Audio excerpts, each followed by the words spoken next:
Hello my fellow developers, let's learn together how to get started with MySQL in Docker. And we have a plan to follow. First, obvious step, I will show you how to start the database in a Docker container. Then step number 2, we will learn how to connect to that container with the MySQL client from the Dockerized environment. After that, step number 3, we will learn how to connect to the database container from your favorite SQL tool that runs on the host operating system. And we will finish by creating a sample application. And then we will learn how to connect from that sample application when it runs on your host operating system or when it runs as a container. So let's not waste a minute and do this deep dive. Alright, let's deploy MySQL in Docker. And when you do this for the very first time, I suggest you following 2 extra steps in the beginning. The first extra step is create a custom network in Docker. You can easily do this by using the docker network create command and provide some custom name for your network. In my case, it's gonna be just my network. Why would you do this? If you decide to deploy your applications as containers, then those containers will be able to locate and talk to the MySQL container easily from within this network. And the second extra step is create some custom directory on your host operating system and use this directory as a volume for your MySQL container. I will be using the make dir command to create the following directory, MySQL volume.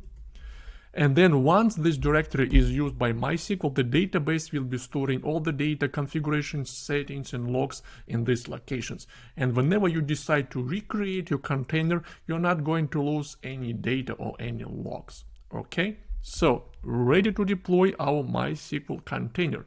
For that, I'm going to use the docker run command. Give a custom name to your container. In my case, it's going to be MySQL. And instruct to deploy this container in your custom network. In my case, that's my network.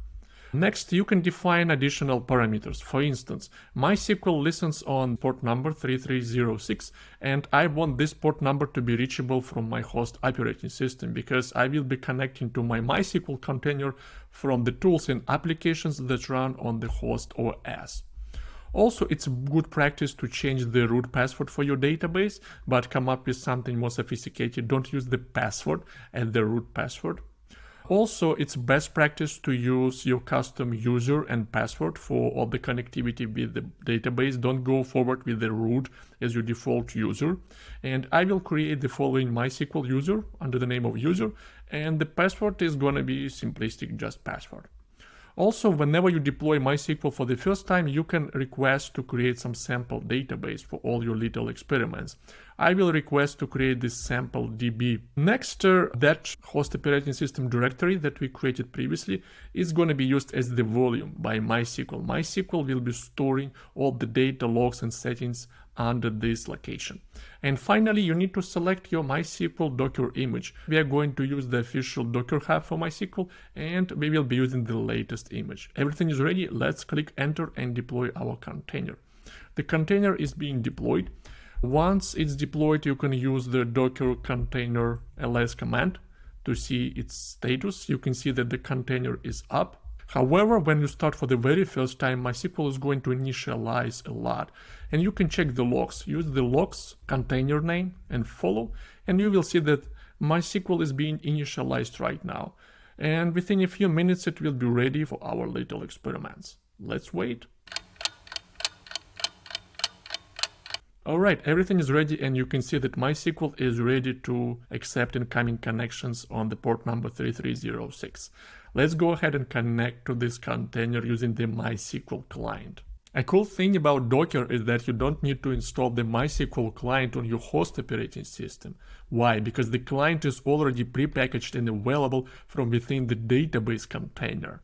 What you need to do is first use the docker exec command to connect to your MySQL database container, and once connected, ask to start the MySQL client, and that client will connect to my sample database, and it will be using my custom user and password. That's all you need to do. Alright, wonderful, you are in, you connected to your MySQL database instance. Now let's see, do we have any tables? Obviously, we don't have any tables yet, but it's easy to address, my friend. How about we create a table that sounds tasty? Pizza order. Every order will have an ID of the integer type and some pizza type from the menu. The type is going to be text. The table is ready. Let's populate it with some mock data. I will be using the following recursion to generate 1000 IDs, and then for every ID I will be selecting one of the available pizza types: faux cheese, margherita, veggie and pepperoni, and then those 1000 records will be inserted into my table. Let's move forward. Alright, the data is populated. Now let's request some records from the table. For that, select star from pizza order, limit 5. And here is how the sample data looks like. And that's how easy it is to start your MySQL instance in Docker and then connect to that instance using the MySQL client. And the next step, I want to use one of MySQL tools that runs on the host operating system and connect from that tool to my MySQL container. Let's see how to accomplish this step. Today I will be using DataGrip that is already installed and runs on my host operating system. To move forward with this tool, just go ahead and create a new data source and select MySQL from the list of available databases. You can always give a custom name, for instance, that's my MySQL connection, and MySQL runs in Docker. You remember when we were deploying the MySQL container, we asked to expose the following port number to the host operating system. And by doing that right now, we can connect to the MySQL container by using the local host as the host name and the following port number. Nothing needs to be changed here. Then we are going to use our custom user. The user was the name and the password was password. Also, we created the sample DB. Let's use it for the connection. And that's the final connection string. Let's test this connection. Wonderful. The tool managed to connect to our MySQL instance. How about we move forward, open this connection and check the database structure. That's our sample DB. If you refresh, it will populate information about the tables. That's our pizza order table and 2 columns. Now, how about we find the total number of orders for every pizza type? For that, I'm doing the select pizza type, count star as total orders. From pizza order, we need to group by pizza type and order by total orders descending. And here is you will find information about the total orders number for every pizza type. Interesting. All right, so this is how easy it is to connect to your MySQL container from a tool that runs on your host operating system. And the final step, how about we create some sample application and learn how to connect from that sample application to our Dockerized instance of MySQL. I'm going to create a sample Node.js application.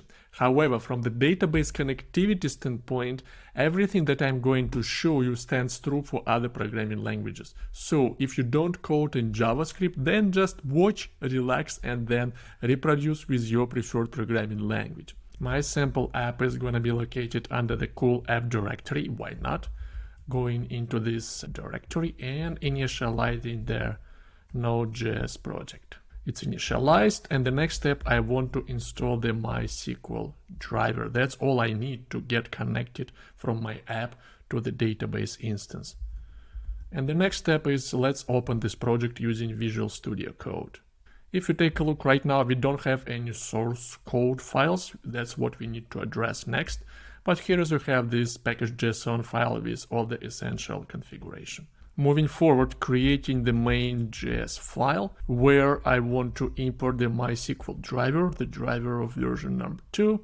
After that, how about we define some database connectivity settings? We have host, localhost, we have port number 3306, we have database. The database name is sampledb. Then we have user, and we have password. The settings are ready. Now I want to connect to my MySQL instance. The name of the variable is going to be client. We are opening the connection using our configuration. After that, we do client connect. That's it. How about this sample application logic? Once connected, we are going to run the same request that we executed with DataGrip. We want to calculate the total number of orders for every pizza type. Once it's returned, we are going to print all this information to the terminal window. Alright, the application logic is ready, and now we are connecting to the container that runs in Docker, and we are going to start our application instance on the host operating system. To do that, we need to run node main.js command. And here is the information that we previously retrieved with DataGrip. That's cool, but what if I want to run my application in Docker as a container? Then how the application container will be able to locate and talk to the MySQL counterpart? It's easy to address, my friend. Go ahead and create the Docker file for your application where you need to explain Docker how to build your application image. I'm going to use some basic steps for Node.js apps.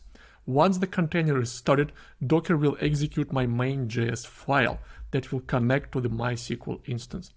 And as long as the application is going to be running in Docker, all I need to do is to change the host name. The container of the app will be running on the same network where I have my MySQL instance, which means I will be able to connect to the database by using its container name. That's the beauty of that custom network that we created in the beginning. Okay, everything is ready. Jumping back to our terminal window, where I'm going to use the docker build command to create an image of my cool app. And we're already in the root directory with the Docker file. The image is ready. Starting the application using the docker run command, I will run the application in the same network with my MySQL instance. And that's it.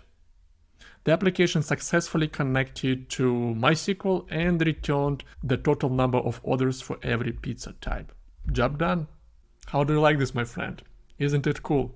It literally took us a few minutes to get started with MySQL and Docker and then connect and work with this database with various SQL tools and the sample application. And by the way, in the description to this video, you will find a link to a GitHub repository with all the instructions that I used today. So find the repo and reproduce all the steps on your end. Keep mastering databases and stay tuned for the new videos. Bye bye now.